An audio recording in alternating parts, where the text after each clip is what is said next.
Okay, we're looking at bending today. Bit of a funny technique to get, but once you get it, you never forget it. Okay, so let's just have a little look at the fingers here. So I'm going to bend 15 on the B here. I'm going to use my third finger every time, nearly every time when I bend.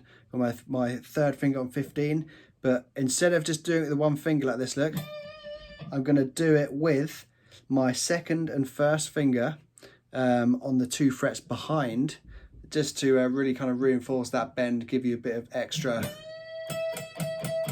strength to bend.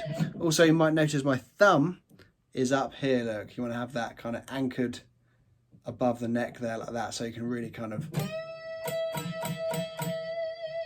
okay, because if you got that behind, what you're doing is you're kind of flattening your fingers like that, and actually it's not in the fingers, it's more kind of in your whole wrist like that. So your fingers are actually staying where they are, but your wrist is kind of moving, kind of pivoting up and down like that. Okay, so not flat fingers, but your whole wrist.